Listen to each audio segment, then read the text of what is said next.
观众朋友，大家好，欢迎收看超级时刻，我是主持人陈德伟。前阵子的中美贸易战吵得如火如荼，最近终于出现了一点缓和的迹象。然而，双方在这段时间也一直在就第一阶段的休兵协议文本做磋商。最近双方也协议，如果顺利达成休兵的话，愿意采取同步同比例的降低关税。然而，谁是中美贸易战的受害者？谁又从中获得最大利益呢？今天我们重金礼聘到了两位来宾，一位是国际情势专家郭永佩，大家好，我是郭永佩，主持人好，观众朋友大家好。另外一位是国家与国际情势分析家林玉汉。主持人好，观众朋友大家好，我是林玉汉。好，那究竟中美贸易战里对中国和美国他们分别造成什么冲击呢？首先，我们访问到国际情势专家郭永佩。最近公布的贸易数据指出，美国加征关税后，今年上半年中国对美国出口额下降350亿美元。中美贸易战对美国消费者冲击力度最大，因为关税增加导致的商品价格上涨，绝大部分被转嫁到美国消费者身上。不过，中国厂家最近也开始降低出口商品的价格，部分承担了关税成本。而受美中贸易战冲击最大的中国行业包括化工、家具制造业，还有电子机械制造行业。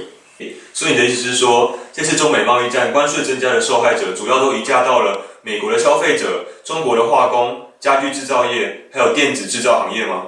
是的，根据近期联合国贸易发展大会的报告，结果是如此。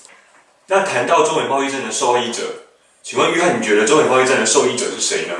是的，主持人。那由于呢进口中国产品关税的增加，导致美国很多商品都转向其他的市场。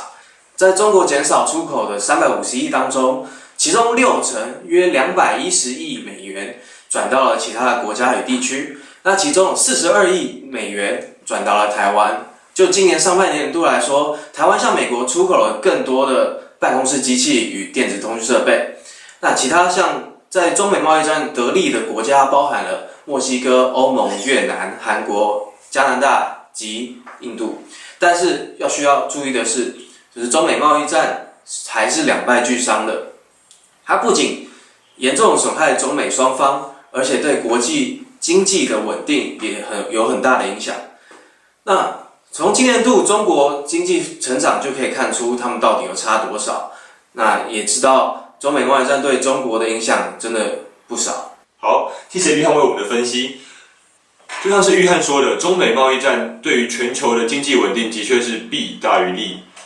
然而，这样的结果其实在2019年5月的时候，美国单方面那边的学者就已经指出，由于美国对中国关税的提高，这个问题反而到最后可能由美国的消费者自己会去买单。但是在两边都为了面子在打这个中美贸易战的时候呢，谁会先低下头成为输家？也有评论人士提醒说，如果我们想要往这个方面去做观察的话，不妨先从两国内部的政治以及经济需求来看待。那请问玉汉和永佩，你们会对于谁先让步这个方面有什么看法呢？首先，我们先访问永佩。是的，我认为对美国而言，即将举行的总统大选时，有意连任川普总统有了与中国达成休兵协议、提升经济的紧迫理由。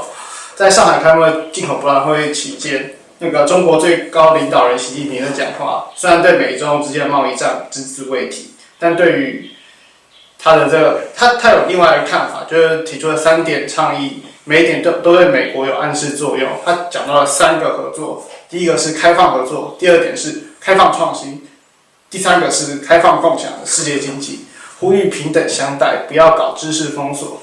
这些都让人想到美中之间的矛盾。而习近平讲话也得到法国总统马克宏的认同，他对中国承诺的开放寄予很高的期望，也间接对美国提出批评。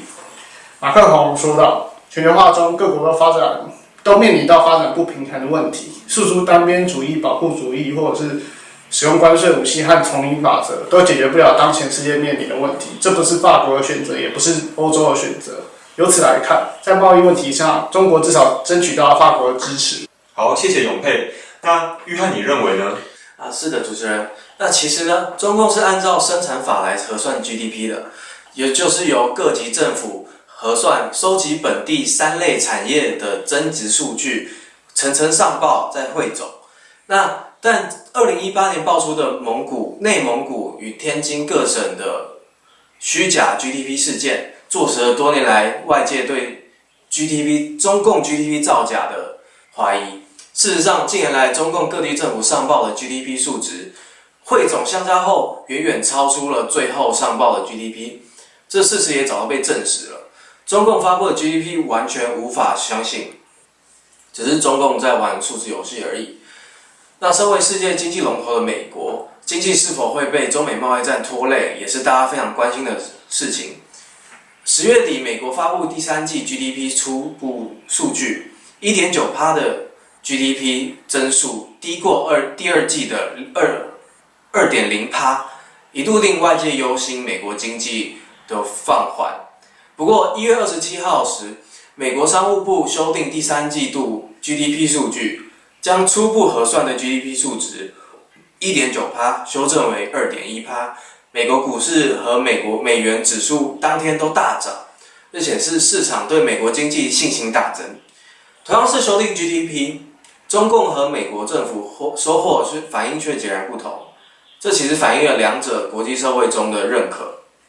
美国政府的道德操守和行事作风都深得国际的信任，而中共造假现象却早让国际对他们失去信心。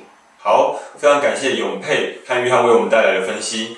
这段时间中美贸易战似乎有稍微缓和一点的趋势，然而这段期间中美贸易战对于全世界或者是中国和美国的影响都不小。